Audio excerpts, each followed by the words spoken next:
Атайын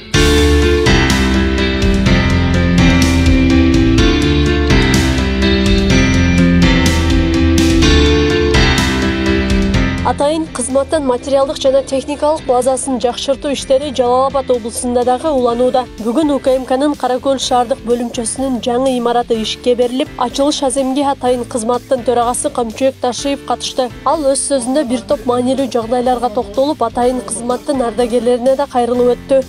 Саламатсыздар жолдоштор.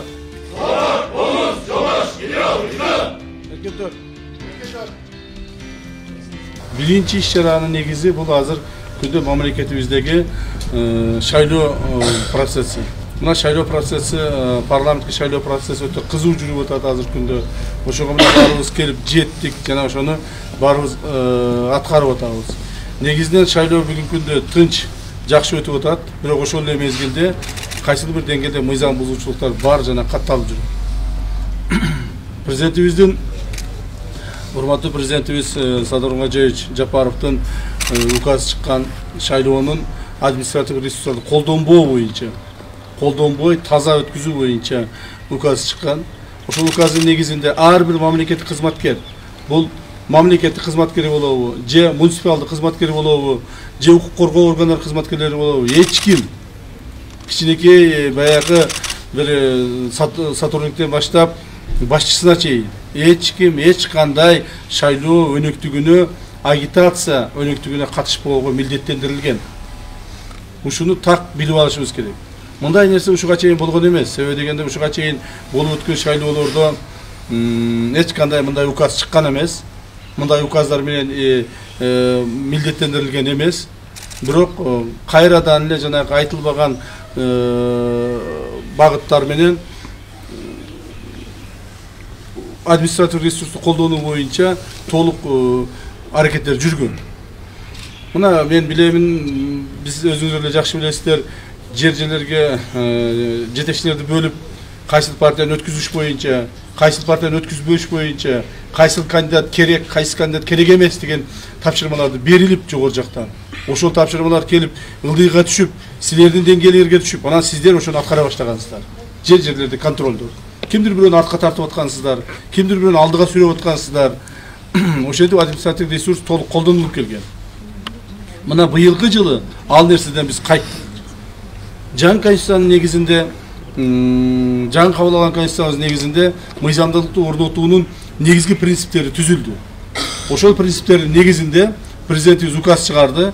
Мындан ары эч кандай бир шайлоолор, эч кандай бир административ ресурс колдонулбайт.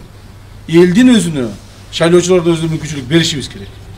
Эл каалаган адам менен, кандай адам депутат болуп шайланып келсе дагы парламентке биз иштөөгө милдеттүүбүз жана иштей алабыз алар менен.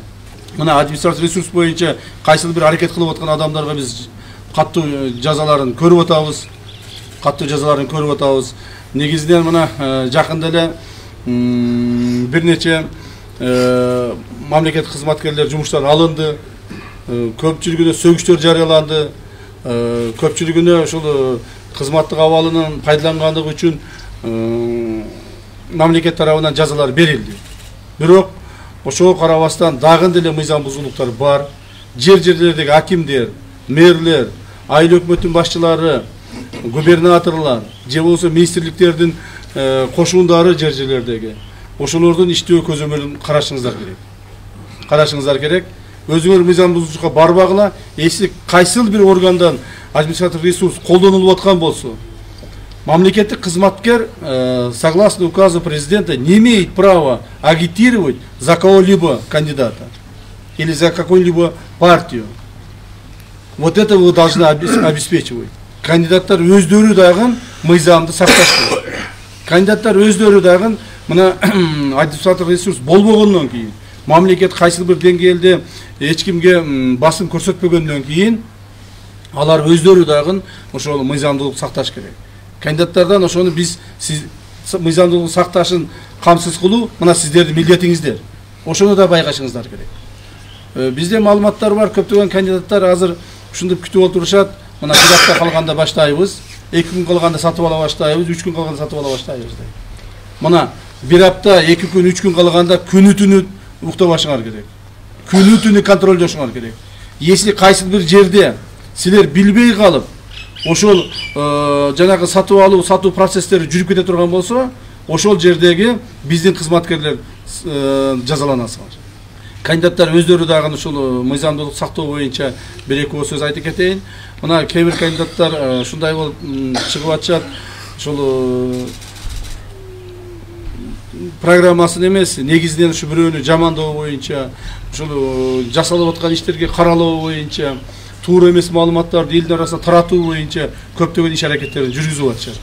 Бирок ошол кандидаттарга мен айтып коёр элем. Сагызгандай шакылдаган кандидаттар ошо тилин азабын тартат. Тилин азабын тартат. Ошо тилини тыйып, маалыматты туура берип элге, өзүнүн программасын түшүндүрүп, элдин добушун алып келсе, мына биз шарт түзүп берип атабыз. Биз шарт түзүп берип атабыз мамлекет тарабынан. Мыйзамдуулукту камсыз кылып берип атабыз. Демек алар өздөрү дагы ошол өздөрүнүн мындай бир кандидаттын этикасын сакташ керек. Кандидаттын этикасын сактабастан эле кайда калп маалыматтар таратып, мамлекеттин башчысына ар түрдүү сөздөрдү айтып, жана мамлекеттик кызматкерлерге, мына бизге окшогон кызматкерлерге ар түрдүү сөздөрдү айтып жүрүшөт. Бирок ошол айткан сөздөрүнүн тилинин азабын тартат. Мен ойлойт элем, биздин элибиз акылдуу, элибиз баарын көрүп, билип турат. Бүгүнкү күндөгү мамлекетибизде жүргүзүлүп аткан чоң иштердин баардыгын сезип турат. Ал эми монтип жаман сөз менен гана алдыга жылабыз деген аракеттер бул туура эмес аракеттер деп биз билебиз. Себеби эч качан жаман сөз менен, жаман иш менен мамлекет алдыга жылган эмес. Жакшы сөз менен гана, жакшы иш менен гана алдыга жылып келгенбиз. Мен муну эмне үчүн айтып атамын, урматтуу кызматкерлер?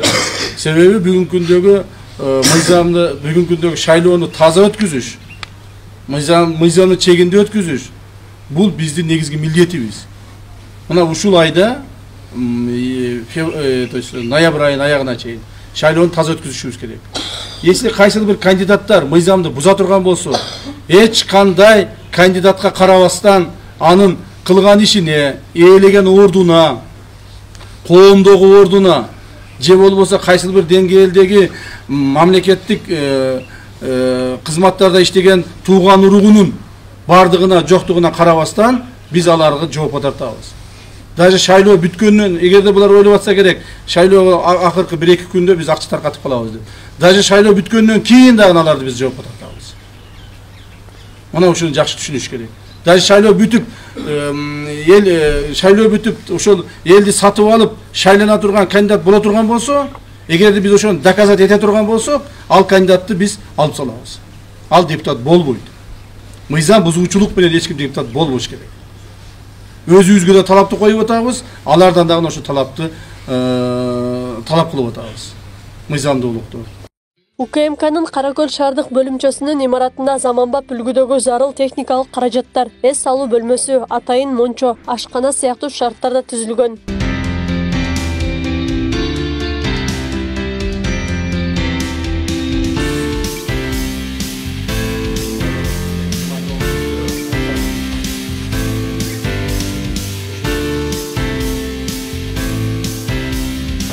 Bazı şartlansız oldu. Batarya kazandı. Жылуу, жаңы түтөй батарейкалар, жылуулар, силерде ак ниеттер бар. Жүрөгүңөр ак болбосо, ак ниеттен өзгөрө аракет кылбасаңар, эч нерсе болбойт. Биздин айтканыбыз кулактын биягынан сыртынан чыгып кетет.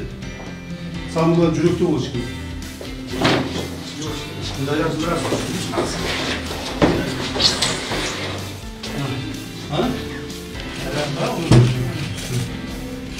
Кулакты жакшы кагылып, ондай кылып, жөн элип койбош керек. Бул флаг дегенчи, жөн элип турбаш керек да. Бул флаг деген это наш символ. Биздин жүрөгүбүз үчүн. Значит, буга постоянно сол отношение кылыш керек. Буга мындай кылып, баягы ичине баягы менен элип туруп, мындай жаркырап жайнап тура турган, мындай болуш керек да. Анан кийин эптеп элип коесуңар, мындай болуп тура берет. Андай болбош керек. Мындай болуп, солдун болуп, жаркырап жайнап тура турган болуп, киргенде биринчи флаг көзүмүздүн да Кыргызстаныбыз душу менен сактап калабыз. Мына. Мындай кылып койсоңуз, а? Все. Сүйлөштүкпү?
биздин азыркы руководствого, президентибизге Жапаровго, төрагабызга Ташиевке, генерал-лейтенантыбызга аябай чоң рахмат айтып, ыраазычылыгыбызды билдиребиз.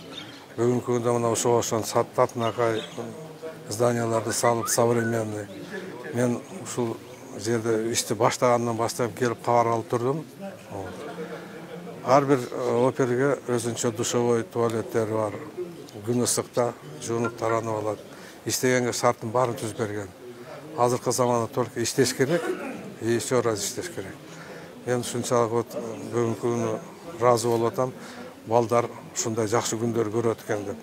Эми келечегибиз азыр жаштар, келечегибизде ошо жаш балдар жакшы маанайда иштеп, жакшы результаты берип, элибизди, жерибизди коргоп турса, жакшы болот дейм. Алдыда өлкө аймагындагы атайын кызматтын бөлүмдөрүнүн материалдык техникалык базасын жаңылоо иштери улантылары белгиленди. Акылай Карабаева, Замирбек Тойчубаев, регион.